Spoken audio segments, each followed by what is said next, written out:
Hello बच्चों, नमस्कार। इस वीडियो में आपका स्वागत करता हूं। इस लेक्चर में हम बात करेंगे डिटर्मिनेंट्स की, जो एग्ज़ाम के अनुसार एक खास मेथड है। स्टूडेंट्स, इस वीडियो के माध्यम से डिटर्मिनेंट्स और एप्लीकेशन ऑफ डिटर्मिनेंट्स के बारे में विस्तार से पढ़ेंगे। एप्लीकेशन ऑफ डिटर्मिनेंट्स में से एग्ज़ाम में 101% एक क्वेश्चन पूछा जाता है। तो इस वीडियो को और आने वाले वीडियो को पूरा देखें। तो आगे देखते हैं अपन डिटर्मिनेंट्स के बारे में। फर्स्ट ऑफ ऑल इसकी डेफिनेशन देखी जाती है। तो आपने मैट्रिक्स मेथड पढ़ा होगा। मैट्रिक्स का ही एक फॉर्मेट है डिटर्मिनेंट्स। जो मैट्रिक्स स्क्वायर मैट्रिक्स होती है वही ओनली डिटर्मिनेंट्स होती है। तो देखते हैं फर्स्ट ऑफ ऑल इसकी definition.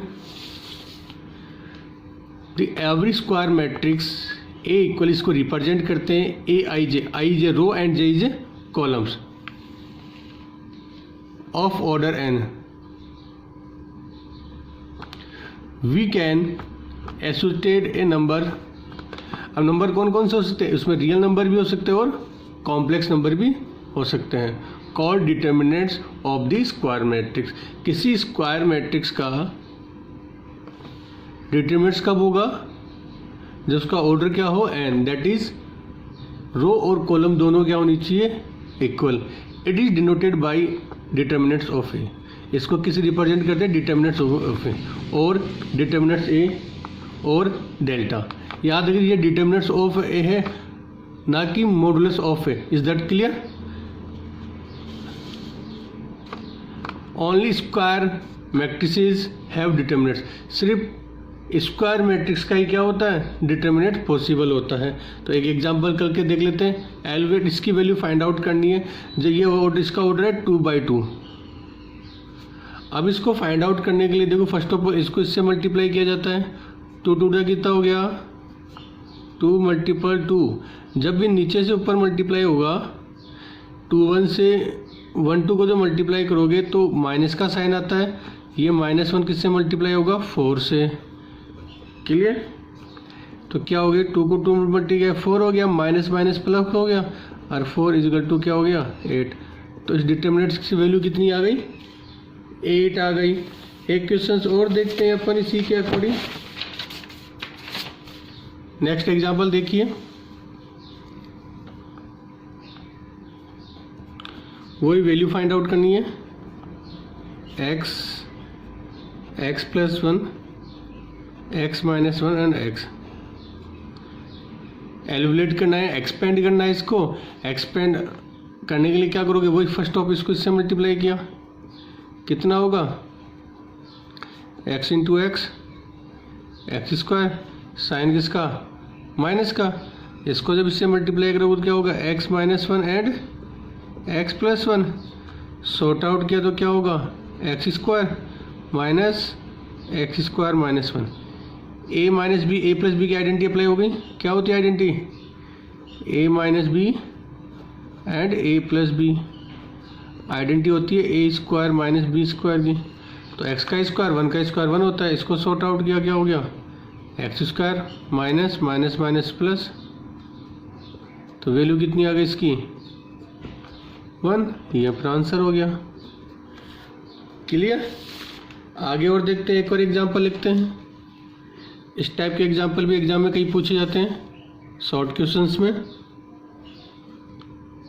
If a = 1 2 4 3 then show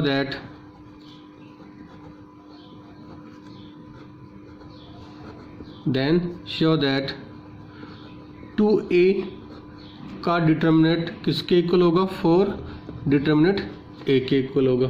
first of all क्या करना पड़ेगा? 2a निकालना पड़ेगा। तो a आपके पास गिवन है। सॉल्यूशन a अपने पास गिवन है, तो कैसे सोल्व करेंगे? देखिए, फर्स्ट ऑफ ऑल 2a निकाल लेते हैं। 2a की वैल्यू क्या होगी? इस जो मैट्रिक्स आपको दे उसके 2 से मल्टीप्लाई कर लो तो कितना होगा? 2 4 8 और 6। अब अपन को 2a निकालना है डिटर्मिनेंट, यानी मैट्रिक्स किस में कन्वर्ट हो जाती है, डिटर्मिनेंट। 2 मल्टीपल 6 माइनस 4 मल्टीपल 8, तो वैल्यू कितनी आ गई, कितना आ गया,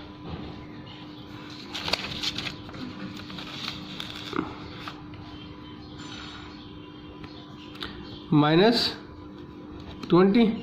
अब आपको क्या करना है, एक का डिटर्मिनेंट निकालना है, तो वैल्यू क्या होगी, यहीं से डायरेक्ट ले लेते हैं। 3 माइनस कितना हो गया 8, तो डिटर्मिनेंट ए की वैल्यू कितनी आ गई, -5।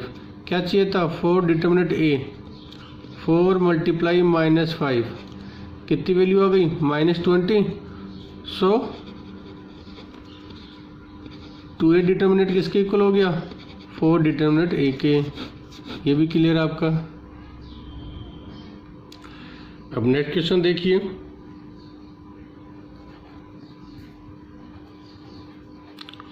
Find the value of x। x की वैल्यू फाइंड आउट करनी है आपको। इफ कब आपके पास गिवन दे रखा है, डिटर्मिनेंट में 2 4 5 1 इज इक्वल 2x 4 6x। यहाँ देखिए इस डिटर्मिनेंट की वैल्यू इस डिटर्मिनेंट के इक्वल होगी, तो इसको इसकी वैल्यू फाइंड आउट कर लो, इसकी वैल्यू फाइंड आउट करो, दोनों को इक्वल करके x की वैल्यू फाइंड आउट, तो क्या होगा 2 मल्टीपल 1 माइनस 4 मल्टीप्लाई 5 इक्वल हो जाएगा 2x multiple x minus 6 multiple 4, कितना हो गया ये 20, 2 माइनस 20 हो गया, 2x स्क्वायर माइनस कितना हो गया 24, क्लियर है। तो कितना हो गया -18, 2x स्क्वायर माइनस 24, इस टर्म को रिप्लेस करो इधर, -18 plus 24 equal 2x square, clear. आगे देखते हैं कितना बच गया 6, 2x square, so x square is equal to क्या होगा 6/2, क्लियर। तो x इजकल टू क्या होगा, इजकल टू 3 हो गया ये, x इजकल टू क्या होगा रूट में 3 प्लस माइनस, ये अपना राइट आंसर हो गया।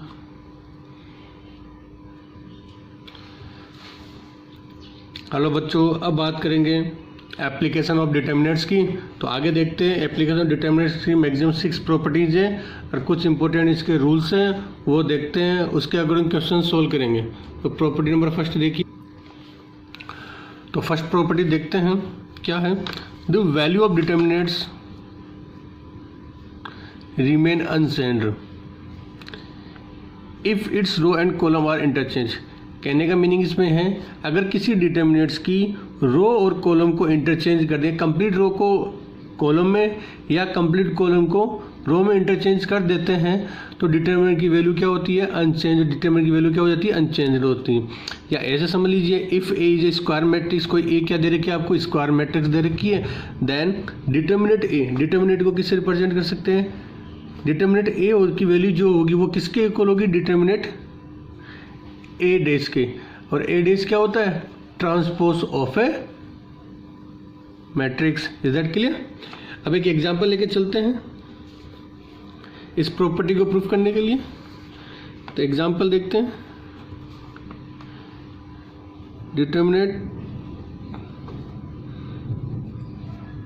2 - 3 5 6 0 4 1 5 - 7। इसकी वैल्यू निकालनी है, तो इसको एक्सपेंड कर रहा हूं मैं,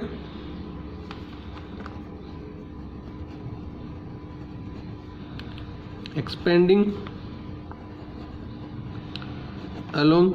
एक्सपेंड आप किसी ये होती है रोज या कॉलम्स, किसी के अकॉर्डिंग कर सकते हो, R1 वी गेट। तो क्या होगा देखो, इसको एक्सपेंड के सबसे इंपॉर्टेंट है एक्सपेंड करना। 2 को फिक्स करो, अब जिसको आप लेते हो उसी रो को और कॉलम को, यानी इस रो को और कॉलम को छुपा लो, जो वैल्यू बचे उसको राइट कर दो। तो क्या मिल रहा है आपको 0 4 5 - 7। फिर हमेशा सिंबल आएगा सेकंड पे माइनस का। अगर इसका डिटर्मिनेंट का या मैट्रिक्स का जब एक्सपेंड करने का जो सिंबल देखा जाता है वो होता है प्लस माइनस प्लस। R1 के अकॉर्डिंग करो तो ये साइन होता है माइनस प्लस माइनस, R2 के अकॉर्डिंग करो तो ये साइन होता है प्लस माइनस प्लस, और R3 के अकॉर्डिंग करो तो ये साइन होता है। याद रखना इस चीज़ को। अब माइनस आ गया, अब ऑलरेडी यहाँ पे कितना है माइनस, तो माइनस माइनस हो गया +3। क्लियर है। अब आगे देखो सेकंड को लेना, इस रो को और इस कॉलम को रिमूव करोगे, यानी इस रो को छुपा दिया और इस कॉलम को छुपा दिया, तो कितना बच गया 6 1 4 -7 प्लस का 5 आएगा। इस रो को कॉलम को इस रो को रिमूव करो तो कितना हो गया 6 0 1 5। सोल्व करोगे तो इसको मल्टीप्लाई कितना हो गया 0 -20 प्लस का साइन कितना आएगा माइनस का 42 और माइनस का 4 कितना हो गया 30 -0। आगे सोल्व करते हैं, कितना हो गया माइनस का 40, ये कितना हो गया 46 माइनस का 46 को 3 से मल्टीप्लाई कितना हो गया माइनस का 138 और प्लस का 150 हो गया। तो क्या वैल्यू आ गई माइनस का 178 आ गया प्लस 150 हो गया, इक्वल कितना हो गया माइनस का 28। ये तो है डिटर्मिनेंट्स की वैल्यू। अब क्या करोगे, इसको इंटरचेंज करेंगे। क्या करना है आपको, बाय चेंजिंग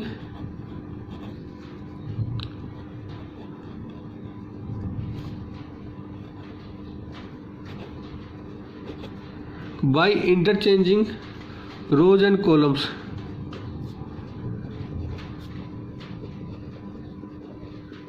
we get अपन क्या करेंगे, रो और कॉलम को इंटरचेंज कर देंगे। तो जो आपके पास डिटर्मिनेंट था उसको देखिए, ये डिटर्मिनेंट था, इससे अपन मैं नया डिटर्मिनेंट डेल्टा डिटर्मिनेंट 1 दे देता हूँ या डेल्टा 1 बोल सकता हूँ उसको। तो क्या वैल्यू आई 2 -3 5।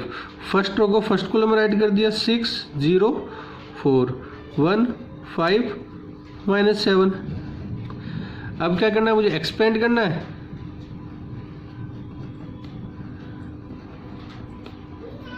एक्सपेंडिंग अलोंग, इस बार मैं C1 के अकॉर्डिंग कर रहा हूं। C1 के अकॉर्डिंग एक्सपेंड करूंगा तो क्या वैल्यू आएंगे वो देखते हैं। 2 को फिक्स करोगे तो इस रो को और कॉलम को रिमूव करो, कितना आएगा 0 5 4 -7। यहाँ देखिए इसका साइन जब C1 के अकॉर्डिंग है तो प्लस माइनस प्लस आता है। तो अब नेक्स्ट साइन किसका आएगा माइनस का, तो माइनस का आ गया कितना वही 3, तो ये -3 लिख देता हूँ। अब आगे देखिए इसके अकॉर्डिंग इस रो को और कॉलम को करोगे तो कितना आएगा 6 1 4 -7 प्लस का 5 आएगा 6 1 0 5। अब एक्सपेंड करोगे तो देखोगे ये जो वैल्यू और इसकी जो वैल्यू थी, देखो दोनों सेम है। तो इसको सॉल्व करोगे तो आएगा 2 0 -20 प्लस का 3 -42 -4 प्लस 5 30 -0 -40, और ये कितना हो जाएगा -138 और ये हो जाएगा प्लस का 150। सोल्व करोगे तो माइनस का 28 ही आएगा। सोल्व किया तो क्या आएगा माइनस का 28। इससे क्या रिजल्ट होता है कि डिटर्मिनेंट और डिटर्मिनेंट 1 या डेल्टा 1 की वैल्यू दोनों क्या आ रही है इक्वल आ रही है। हैंस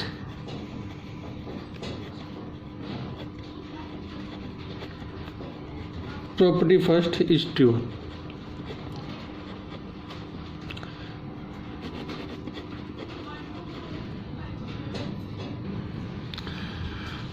प्रॉपर्टी सेकंड है, if any two rows and columns of determinants are interchanged then sign of determinant is change. यदि किसी डिटर्मिनेंट की किन्हीं 2 रो या 2 कॉलम को इंटरचेंज कर दिया जाए तो डिटर्मिनेंट का साइन चेंज हो जाता है। इसका एक एग्जांपल लेके देख लेते हैं। Delta equal 261 minus 3 0 5 5 4 minus 7। ये एग्जाम्पल प्रॉपर्टी नंबर फर्स्ट में भी अप्लाई किया था। इसकी वैल्यू आई थी -28।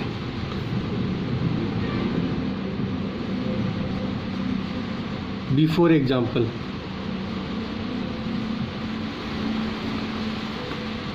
Is that clear? इंटरचेंजिंग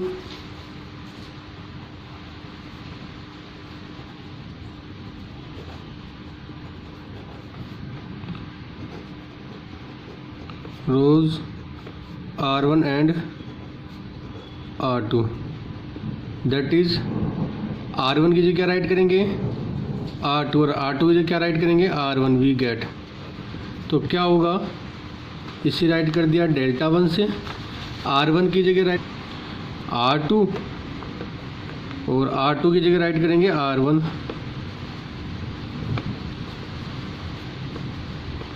अब इसको एक्सपेंड करना है तो यहीं से लिख देता हूँ, expanding along R1 we get, क्या रिजल्ट मिलता है देखते हैं। 6 एज इट इज आएगा।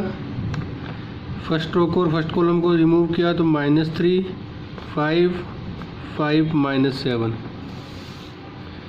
क्लियर? फिर साइन आता है माइनस का, 0 हो जाएगा। इसको भी एक बार राइट तो कर लेते हैं, बट टोटल अगर किसी डिटर्मिनेंट को 0 से मल्टीप्लाई करते हैं तो टोटल वैल्यू 0 हो जाती है। तो ये आएगा 2 5 1 -7 + 4 2 -3 1 5। तो वैल्यू आई कितनी आएगी, 6 आ गया। 21 - 25 0 -14 -5 +4 10 + 3। सॉर्ट आउट करोगे तो क्या आएगा, ये माइनस का 24 आ गया, ये 0 आ गया, प्लस का कितना हो गया 52। सोल्व किया तो कितना आ गया 28। देखिए यहाँ पे साइन क्या था, माइनस था, और यहाँ साइन क्या आ गया प्लस। तो साइन क्या हो गया, चेंज हो गया। दैट इज डेल्टा किसके इक्वल हो गया, माइनस डेल्टा डैश के। ठीक है, तो प्रॉपर्टी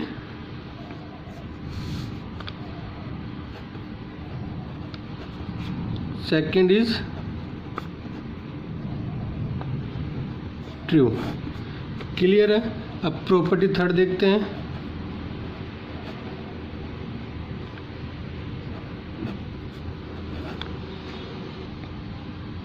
प्रॉपर्टी थर्ड देखिए, इफ एनी 2 रोज और columns of determinants are identical then the value of determinant is 0। इसका मीनिंग ये है, अगर किसी डिटर्मिनेंट में कोई 2 रो या 2 कॉलम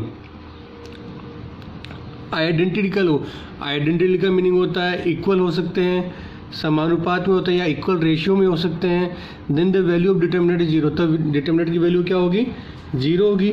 इसका भी एक एग्जाम्पल करके देख लेते हैं। 3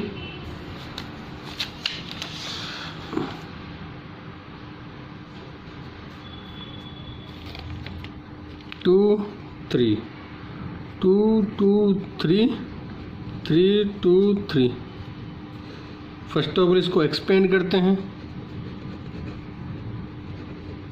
एक्सपेंडिंग अलोंग R1 के अकॉर्डिंग एक्सपेंड करते हैं तो वैल्यू क्या होती है देखते हैं। 3 एज इट इज आ जाएगा, मैं डायरेक्ट राइट कर रहा हूँ। 3 2 जा 6 -6 आएगा, -2 होगा, ये इससे मल्टीप्लाई होगा 6, ये इससे मल्टीप्लाई होगा 9 + 3 हो जाएगा, ये इससे मल्टीप्लाई हो गया 4 -6।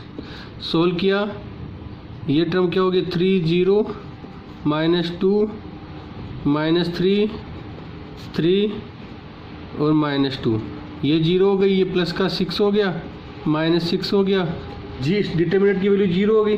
अकॉर्डिंग टू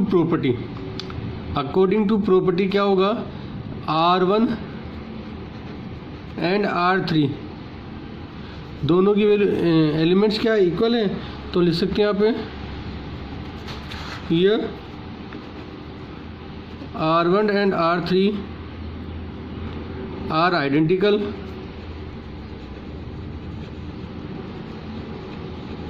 या corresponding elements are same, so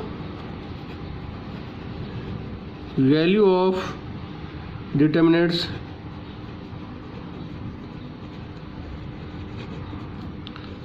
are 0। तो इसकी वैल्यू क्या आ गई अपने पास, 0 आई। क्लियर। अब नेक्स्ट प्रॉपर्टी देखते हैं, प्रॉपर्टी 4 है, if each element of a row और columns of A determinants is multiplied by a constant k then its value gets multiply by k times. यदि किसी डिटर्मिनेंट की किसी वन रो को या वन कॉलम को अगर k से मल्टीप्लाइड करते हैं, कई जो कांस्टेंट या किसी नंबर से मल्टीप्लाई करते हैं, वो उतने टाइम उसका रिजल्ट उतने टाइम मल्टीपल हो जाता है। सपोज दैट फर्स्ट पहले ये दो नोट देख लेते हैं, उसके बाद में आगे बढ़ेंगे। We can take out any common factor from any row और any one column of A given determinants. यहाँ इम्पोर्टेंट ये है, मैट्रिक्स में अपन पूरी मैट्रिक्स में से कॉमन पार्ट को बाहर लिया जाता था, आउटकम लिया जाता था, बट डिटर्मिनेंट्स में से जब भी आउटकम्स बाहर लो या कॉमन फैक्टर को बाहर लिया जाता है तो ईच रो और ईच कॉलम से में से आउटपुट बाहर आता है। One row and one column. Clear. Next है, if corresponding elements of any two rows, अगर किसी डिटर्मिनेंट के corresponding elements any two row, किन्हीं दो रो या दो column of A determinant are identical, क्या हो वो आइडेंटिकल हो जाए, देन इस वैल्यू इज 0, तो उसकी वैल्यू क्या होगी 0 हो जाए। आइडेंटिकल हो जाए या in the same ratio. Identical meaning क्या होता है, उनका रेशियो भी क्या होना चाहिए, सेम हो जाए या इक्वल पार्ट आ जाए, तो उसकी वैल्यू क्या होती है 0 होती है। Is that clear. अब एग्जाम्पल लेते हैं इसके अकॉर्डिंग। एलिब्रेट करना है, इसकी वैल्यू फाइंड आउट करनी है अपन को। 102 18 36 1 3 4 17 3 6। अगर इसकी वैल्यू फाइंड आउट करनी है तो अपन इजी वे से इसको एक्सपेंड करके फाइंड आउट कर, बट एग्जाम में क्वेश्चन आता है without expanding find the value, without the expand find the value.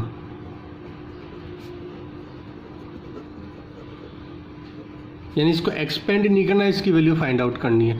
तब अपन क्या करेंगे, प्रॉपर्टीज़ का यूज करेंगे, उसके बाद में सोल्व करते हैं। देखते हैं फर्स्ट ऑफ ऑल इसे क्या राइट कर सकता हूँ,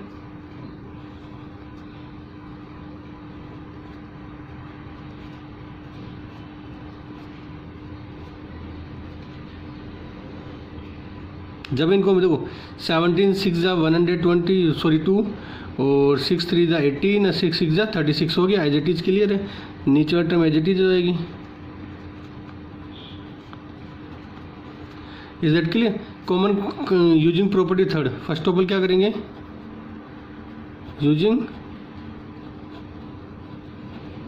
प्रॉपर्टी थर्ड प्रॉपर्टी क्या थी, किसी ईच रो या ईच कॉलम में से क्या कॉमन फैक्टर को अपन आउटकम ले सकते हैं। तो आउटकम लेने के बाद में क्या आया, यहाँ ले लेता हूँ मैं,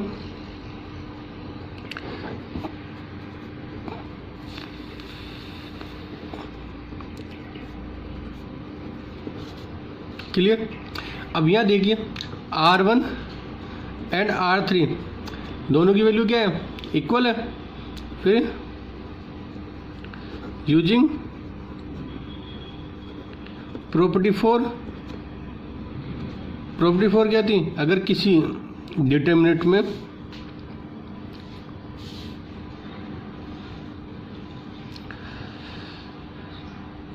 प्रॉपर्टी नंबर 4 ये थी,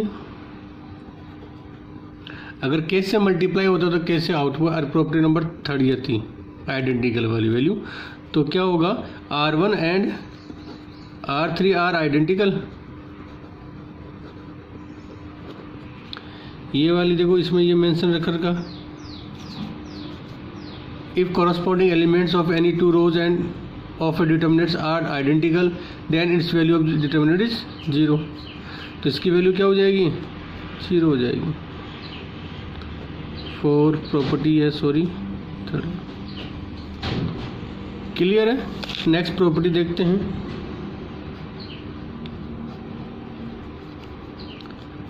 प्रॉपर्टी 5। प्रॉपर्टी 5 है, इफ सम और all elements of a row और a column of determinants are expressed as sum of 2 और मोर टर्म्स। यदि किसी डिटर्मिनेंट्स में किसी कॉलम या रो में कुछ या सभी एलिमेंट्स सम के टाइप के हो, then the determinants can be expressed as sum of 2 और मोर डिटर्मिनेंट्स। तो उसे डिटर्मिनेंट्स के सम के टाइप में रिप्रेजेंट किया जा सकता है। तो इसको देखते हैं, एक बार एक एग्जांपल से देखते हैं अपन।